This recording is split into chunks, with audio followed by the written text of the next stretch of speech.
Well, it's just amazing how many people on the Diddy party list that are supporting Kamala, too. Yeah, seriously. It's like insane. Publicly, openly, all in. Yes. It's like J-Lo was like his ex-girlfriend. and it's like now deciding she's like warning people against Trump. I'm like, well, wait a second. So how many people did she warn against Diddy? Right. Oh, 0. Okay. Right. Well, maybe we shouldn't trust her opinion. Like if she's going to be warning people, why did she never warn anyone about Diddy? Exactly. Yeah. The whole thing is so strange to watch play out. It seems like the Diddy thing was like an Epstein-type compromise deal where whether he was doing it himself. Conceivably, people want to think that he's attached to some intelligence agency or something like that. I think he's a gangster who made $1 billion and knew how to control people by compromising them. That's what I think. Whether or not he had help, I don't know. Whether or not he shared some of that information with people so they knew they had compromising stuff on people, I don't know. But clearly he was doing it for his own jollies too. There was something sick about it. Yeah. I mean, but the thing is that people in the music and entertainment industry had to know that Diddy was like, kids basically. And yet they still fed him kids. And like, where's the accountability? There had to be rumors. There had to be. They had to know. Yeah. They had to know. Cat Williams was talking about it on... Exactly. Yeah, on that podcast. But like, who's feeding him the kids, Right. Yeah. And what videos do they have of these people where they're willing to defend him? And they're willing to keep quiet about all this. Like how many people were compromised? Yeah. The whole thing is fucking crazy. Day 4 of Diddy's trial just wrapped, and baby, it's official. Cassie finna be the first one stepping up to testify against him. Now Diddy's lawyers out here hollering that Cassie was the one putting hands on Diddy, trying to gaslight folks like he the one who got played. Joe Rogan done jumped in too, saying Cassie's testimony might be the final blow to Diddy's whole empire. That right there tells us Cassie saw everything, how Diddy was moving in the dark. Jury selection almost done, and word on the curb is Diddy told the judge he's shook about what's about to hit him. Jury selection is officially underway in the Sachs trafficking trial of Sean Diddy Combs. Chloe Malas was in federal court today, and Chloe, no jurors selected, but a pretty revealing start to the 8-week trial. Lester, that's right. It was an illuminating first day of court. Combs entered the courtroom wearing a crew neck sweater and a white button-down shirt. He had some gray in his hair and in his goatee. And at one point, he told the judge that he needed to use the bathroom and that he was feeling a little bit nervous. Now, also, several celebrities were named today, although they haven't been accused of any wrongdoing. They might be mentioned during the course of the trial. Their names are Michael B. Jordan, Mike Myers, Kanye West, and his former girlfriend, Cassie Ventura, who has accused him of years of physical and emotional abuse. And she is expected to testify during the trial. Now, Combs has vehemently denied all of the allegations against him. I also want to point out that celebrity attorney Mark Garagos, he was present in the courtroom. His daughter is Tenny Garagos, one of the lead attorneys for Combs throughout this trial. Now, a source telling NBC News that he hasn't joined the team, but he is advising on jury selection. Court records already spelled it out. Cassie getting cross-examined, but Diddy's crew out here screaming that it was mutual blows, trying to flip it and make him look like the one who got hurt. His lawyer, Mark Agnifilo, trying to push that Cassie was too tough to be forced into anything by Diddy. But that judge wasn't buying it. She snapped back real quick, saying strong women still get manipulated and violated, and that's on period. All right, now let's get into what's going on with this Diddy trial, because there are some new things coming out as they're in the courtroom. And one thing that Diddy's defense team is leaning in on is saying that, yes, Diddy was abusive toward his ex Cassie, but they're also saying that she was no angel and allegedly got violent with him as well. It's day 4 of the Diddy trial, and the prosecutor and Diddy's attorney had a very interesting exchange with the judge. It kicked off with Johnson telling the judge that the victim one, who they believe is Cassie, will not be cross-examined about certain medical issues. But that's when Diddy's attorney said the defense is going to take the position there was a mutual violence in their relationship, hitting on both sides, DV, domestic violence. He said, we are absolutely going to admit to domestic violence, but at what point does it become coercive? And that's when the judge clarified, saying, you're arguing that they are just violent. And he said, right, we are saying that it's relevant. They also said they're submitting a letter to the court on the topic, and they're going to offer 2 cell phone videos and the corrected CNN footage of that infamous tape where you saw Diddy beating Cassie up at the Intercontinental Hotel in LA. If you recall, Diddy's team have been saying that tape was doctored. There was more to it. And so I guess they have the full video they are claiming that they're planning to bring up in court. So we'll see what happens. Now Diddy's camp out here pushing some make-believe tale that don't line up at all. Soon as that footage of Diddy dragging Cassie blew up online, he dropped a weak lil apology saying he'd taken full responsibility. But let's be real, everybody saw that video. Cassie didn't do nothing but try to get away, and Diddy yanked her back like he owned her. After seeing that mess, who got the nerve to say he's the victim? When I looked at that thing, to be honest, I thought that the people who was watching it, because you know at those hotels, they have security personnel that watch that stuff. And if they didn't call the police, they should be in jail. I don't care what nobody say. You know, whoever watched that tape and didn't submit that to the authorities, they should be brought up on charges. Why do you think the video is barely coming out right now? Because you got a lot of people, you know, that's wondering why it took so long. First of all, they know that Puff probably paid the security personnel because he knew it was on camera. When he made it to the hallway, when she made it to that phone, once that phone picked up, that's going straight to security. That's for emergency purposes only. So either the concierge or somebody that's handling emergency type situations when she picked up that phone. So now, Puff probably had somebody pay them off. 9 times out of 10, he had somebody pay them off, bruh. It's so difficult to reflect on the darkest times in your life. Sometimes you gotta do that. I was fucked up. I mean, I hit rock bottom, but I made no excuses. My behavior on that video is inexcusable. I take full responsibility for my actions in that video. I'm disgusted. I was disgusted then when I did it, I'm disgusted now. I went and I sought out professional help. I had to go into therapy, going to rehab. Had to ask God for his mercy and grace.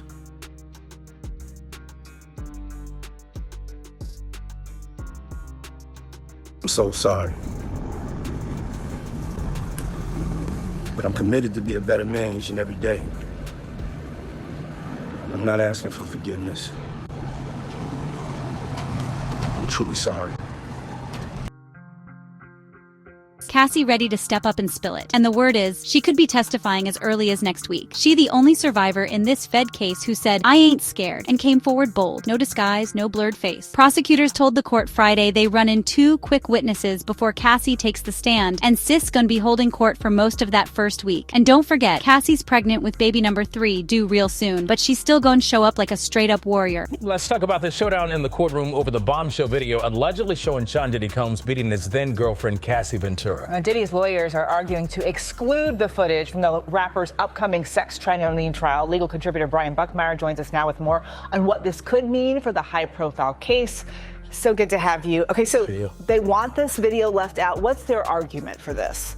So Mark Agnifilo, Sean Combs' attorney, is arguing that, and you probably hear this phrase, this is not a true and accurate representation of what the video depicts. He's saying a number of arguments that the CNN had taken this video and sped it up. They kind of chopped it up into this montage, and it's not accurate. He's also making the allegation that the original video no longer exists. And so because this isn't accurate, the jury shouldn't see it. And according to Diddy's attorneys, because the original doesn't exist or it's been tampered with, no video such as this should be presented to the jury. So what does CNN say about these claims? So CNN has come out and said, we did not alter it. We did not change anything. And in fact, they're saying that they do have the original as well. So on multiple levels, Sean Combs' argument kind of falls flat, because if it is sped up, and I think there is some degree of it's being sped up, if the original still exists, that can still be used as evidence against Sean Combs, not necessarily to the allegations of such track splitting, RICO conspiracy, or the transportation purpose of prostitution, but to show that this is a force that it was used to keep victim number 1, who we believe to be Cassie in this video,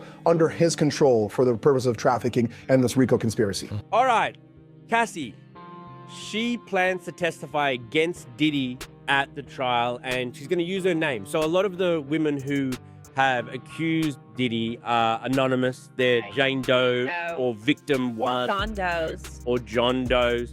But Cassie, apparently, is going to take this stand and talk about her.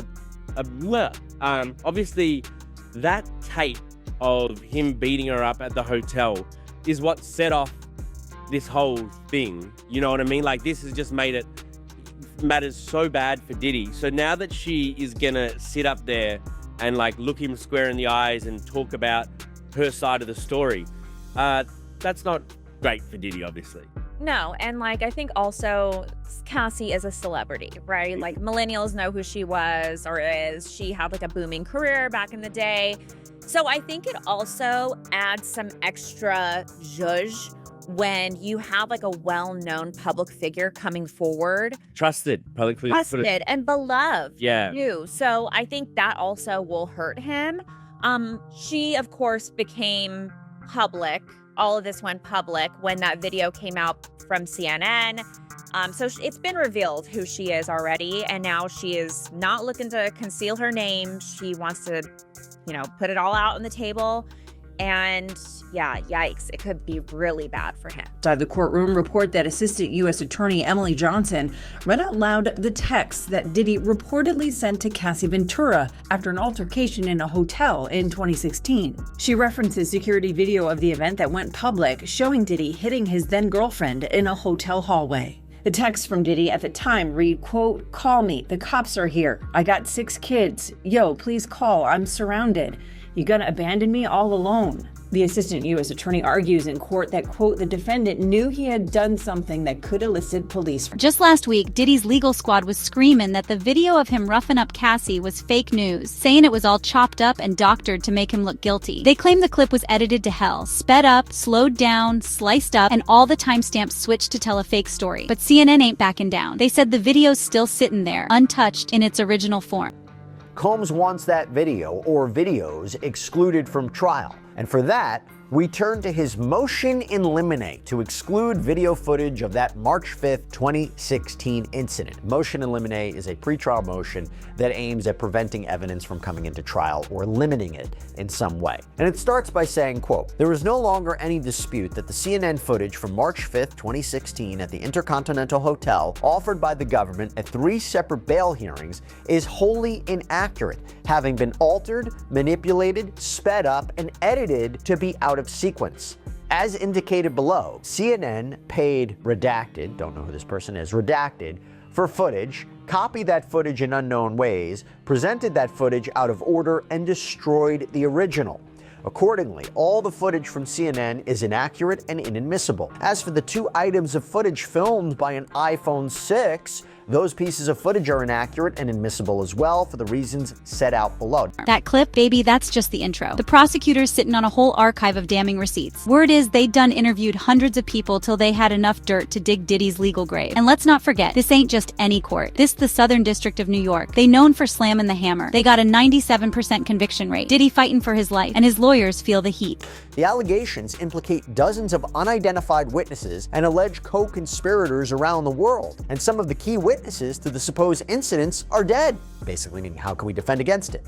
The defense is not even permitted to share the identities of the individuals described in the disclosure letter with Mr. Combs until April 18th, further hampering defense counsel's ability to investigate. Collectively, these new allegations require many months, if not years, to investigate, and if admitted, would require a series of mini-trials certain to double the length of a trial the government originally said would last 3 weeks. So this is an explosive allegation that on its face, I don't know if I necessarily disagree with. If they are bringing in evidence of uncharged conduct, wouldn't the defense have an opportunity to investigate it and challenge it? It seems like they're making a point. So if this evidence is allowed in, there is a chance this could delay the trial significantly. We all know Combs wants to go to trial, but how can he properly defend himself against this in just a few weeks? The jury sits. Will they be shown these tapes? 100%. Will they have to watch it in court? Well, like, do you remember? 100% in court in front of a room of people. And so that's the other thing that's awful. They are going to be watching basically for hours on end in front of people. So in front of victim one, whoever it may be, there's going to be played in the federal courtroom. And victim one would have been made aware of this. Oh, 100%. She's probably being told right now, like, this is going to be played in open court. Your sex history, your sex life is going to be talked about in open court. All of this. And presumably then she knows that and she's pushing forward because she hasn't withdrawn. Don't forget this. It doesn't matter if she does or she doesn't. This isn't a civil case. This is the criminal case. So she could flat out tell the federal government, I don't want to participate. And they can say, we don't care. This is a crime. Crimes are against the United States, not against. They keep calling her victim one, but don't forget, she's a witness to a crime. So it doesn't matter if she went to them and today and said, I'm not participating. Their response, we don't care. Get you in. Now Diddy's defense team out here breaking their necks trying to get them videos tossed. They shouting that the warrants used in them LA and Miami raids was bogus, saying the whole thing was a setup, unconstitutional, and that all the evidence the feds scooped up need to be thrown out. Sean Diddy Combs looking to suppress evidence in his federal trial. Senior investigative correspondent Aaron Katursky is back with the story. Good morning again, Aaron. And to you, Michael. You'll remember federal agents from Homeland Security Investigations were hardly shy when they raided Sean Combs' opulent homes in Los Angeles and Miami, guns drawn.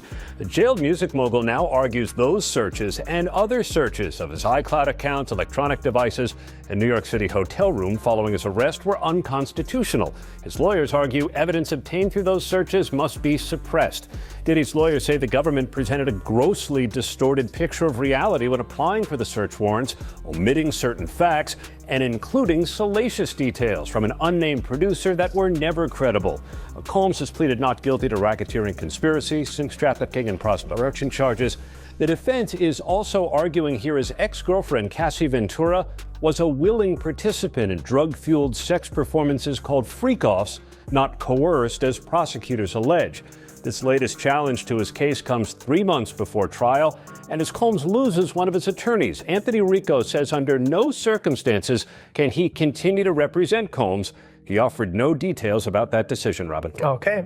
Thanks to you, Aaron. The jury's damn near locked in, and they letting it be known. They ready to sit through Diddy's wild party tapes. Diddy saying what went down was all consensual. Grown folks doing what grown folks do, and there wasn't no harm. But now it's on the jury to decide, was that really consent or full-blown coercion and control? The other thing I wanted to ask you that I found fascinating is that Diddy reportedly yesterday asked that judge for a bathroom break, telling the judge, I'm sorry, Your Honor, I'm a little nervous today. Were you surprised that he admitted that? And what do you think that reveals about him ahead of opening statements? I'm so glad you brought that up. Look, I've said it before, I'll say it again. The fact that we are going to trial in under a year from when a defendant is arrested and indicted at the federal level doesn't happen. But Combs has been pushing towards this trial date. He doesn't want to spend one more day behind in federal lockup. Having said that, you're now at this case, and the government, this is the Southern District of New York, they don't move forward with a case unless they feel they have the goods. He's looking at not only life in prison, and the maximum charge, but potentially decades in prison. The third charge that he's facing, transportation to engage in prostitution, that can carry 10 years in prison, and some argue that's the most straightforward charge to actually convict him on. So I think he's feeling the weight of what's happening. Jury selection, a panel of his peers coming in to decide his fate. It is real right now for him. Of course, they're all going to know who Sean Combs is, but they're going to need to find jurors who, despite the fact that they are familiar with Diddy, they still can be fair. Prosecutors say Combs turned his significant business interests into a criminal enterprise to plan elaborate sex parties, including drug-fueled marathons where women were coerced into sex and then threatened if they didn't keep quiet. The jury pool filling out a 17-page questionnaire, answering questions about their impartiality amid warnings the evidence is graphic and sexually explicit. The judge has drilled down on some of those questions that they answer in the questionnaire to see whether or not they had any issues to serving in this trial. Joe Rogan been dropping straight bombs on his mic, saying what he's heard matches up with Cassie's whole story. Diddy was allegedly out here hiring people to sleep with her, and even passing her around like a piece. Rogan say that's what happened when money and power go unchecked. He wasn't just rich, he was acting like a ruler with no boundaries. There's so many horrific accusations involving young singers, children. Yeah, it's disgusting. It's insane. He makes R. Kelly look like a decent guy. Yeah. It's so crazy. It is crazy. And meanwhile, the guy was hanging out with Oprah, hanging out with Obama. Easy. Everybody. I'm sure the Clintons were there at some point. Maybe Bill. I mean, everybody hung with Diddy. That's the other trick. Yeah. Like, Diddy hung out with everybody. And I've spoken to a bunch of people who are like, yo, great dude, like, always there for you, never asked for a single thing. Till 1 a.m. And then freak off. Everybody says, get out of the house. Yeah. It's like the gremlins start eating after midnight. Everybody tells the stories like, I saw her go upstairs and these dudes are fucking like right on the couch. And then I go in this room and these guys are fucking. And it's like, And pros. Like, apparently he was getting male gigolos to foot girls. Girls? Yeah, that was one of the rumors, like the freak off. So he would hire the professional dates to have sex with the girls. And I think he would watch, allegedly. That's what was alleged, I think. Yeah, there's a lot of crazy stuff going on. And that's the other thing, like, I wonder, like, is that just a power thing? It's a Caligula thing. What does that mean? Caligula, like the emperor. Did you ever see that movie, Caligula? No. It's about just Roman empires being completely out of control. Caligula is like almost like porn, and it was a movie made, I want to say in the 70s. It's a crazy movie, but it's just detailing extreme excess where you can never fill the hole. But what is the hole you need to fill? Like, I'm trying to find, like, what's the catalyst? Chaos. What year was this? 79. Yeah. That's Malcolm McDowell, right? Yeah. Yeah, the dude from Clockwork Orange. Yeah. It's a crazy movie, man. But it's still mild in comparison to what Absolute have. Absolute power corrupts. Caligula. Okay, so then there's the question. It's like, can you take a completely normal person, give them power, and then they become that? Or does it take a power-hungry person that has this void that needs to be filled, and then when they are given that power, you see the worst version of them? Ask your CIA boy. I bet he's got the answers. I bet he knows. And let's not act brand new. Jonathan Audie, who called himself Diddy's sex slave, told y'all back in 2018. That May, he got arrested after letting off shots at Trump's Doral Golf Resort down in Miami. And when them boys in blue got him talking, he spilled the entire kettle. And baby, it was scalding. Diddy and Ross, which are good buddies, okay? They're gay. Who? Both. Diddy and Ross. And Khaled. They're all gay. DJ Khaled, Rick, Rod, and P. Diddy, they all gay? Yeah. That. Khaled is a Hamas supporter. What was your who supporter? Hamas. Hamas. Yeah. That's all I said. I know. Hamas supporter, right? I had sex with Cassie and Sean. Basically, he would masturbate, tell me what to do with Cassie. I had like 15 encounters, and I heard a lot. Hidden in plain sight. It's hidden. I think I see what you said. Okay, how do I know those? Yeah, that's what I want to know. How do you know this? Didn't know Sean Combs. When you zoom out and see the full picture, it's crystal clear. Diddy wasn't out here acting alone. He had some heavy hitters riding with him, and everybody who showed up to them invite-only parties, they knew what was up behind them closed curtains. I don't know. There's a lot going on. A lot of rumors are flying. The rumors are that Diddy was running some kind of Epstein-type deal where he was filming everybody, right? That's the rumors. Yeah, I don't know that there's any proof or anything other than that. The thing is, like, we're getting the rumors from the internet, and the internet thinks that the Taliban took out that bridge in Baltimore. So it's like, who fucking knows? Who knows what's real? That's what Diddy's lawyers, I think, said. It was like, that these are just trumped up charges. Not trumped up, I don't think they said that, but like bullshit charges. Dude, when Homeland Security invades your house, you got problems with dudes with fucking guns and body armor. Someone said that they weren't there to take stuff; they were there to delete everything. Like the real people that were in there, you know. Oh, like that's the same funny. thing with Epstein. Oh, that's funny. Yeah, that's of course. There's layers upon layers. When you get into these fucking conspiracy theories, man, they never end. They never end. There's just layers upon layers upon layers. It's fun to talk about. It is fun to talk about. It's hard to know what's true, but why people genuinely love it when someone like Diddy gets caught, though. The glee that people have is weird. Why? Because he's too successful. Also, it's like there was always so much East Coast, West Coast that's still like in the zeitgeist, you know, like with Biggie and Tupac, and they were all hating at each other, and they both got killed. And There was a lot going on. And then there's people that thought that Puffy was involved and Suge Knight was involved. Now the street's talking. Some of these major celebs who might have been victims of Diddy and his shady clique are ready to break their silence. Word is, Jamie Foxx stood on that stage and said Diddy the one who poisoned him back in 2023. Yeah, you heard right, poisoned.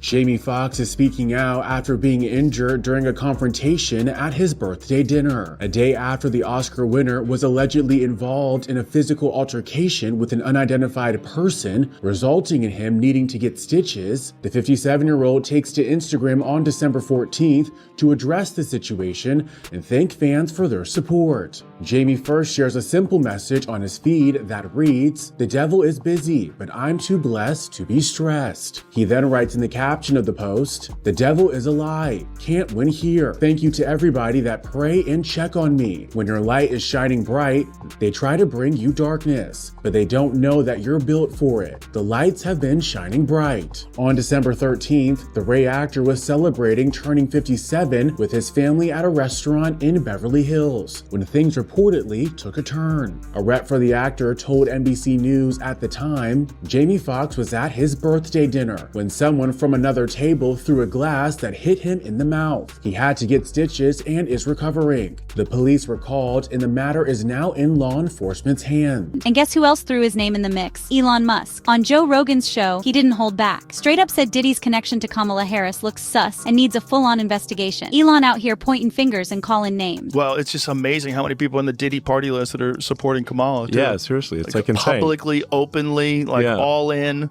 Yes. It's like J-Lo was like his ex-girlfriend. and it's like now deciding she's like warning people against Trump. I'm like, well, wait a second. So how many people did she warn against Diddy? Right. Oh, 0. Okay. Right. Well, maybe we shouldn't trust her opinion. Like if she's going to be warning people, why did she never warn anyone about Diddy? Exactly. Yeah. The whole thing is so strange to watch play out. It seems like the Diddy thing was like an Epstein type compromise deal where he had, whether he was doing it himself, conceivably, people want to think that he's attached to some intelligence agency or something like that.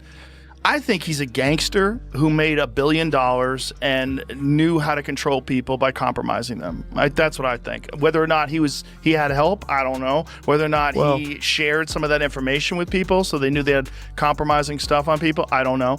But clearly he was doing it for his own jollies too. There was something sick about it. Yeah. I mean, but the thing is that people in the music and entertainment industry had to know that Diddy was like, kids basically. And yet they still fed him kids. And like, where's the accountability? There had to be rumors. There had to be. They had to know. Yeah. They had to know. Cat Williams is talking about it on exactly. Yeah, on that podcast. But like who's feeding him the kids? Right. Yeah. And what videos do they have of these people where they're willing to defend him? And they're willing to keep quiet about all this. Like how many people were compromised? Yeah. The whole thing is fucking crazy. With Cassie ready to testify, Joe Rogan exposing receipts, and the feds unloading tape after nasty tape, Diddy's whole empire is falling fast. Don't blink. Once them opening statements drop next week, it's gonna be a whole explosion. Every tape, every witness, every filthy secret. So hit that subscribe button and smash the notifications, cause baby, you do not want to miss a single mess-filled moment as this trial sets the whole game on fire.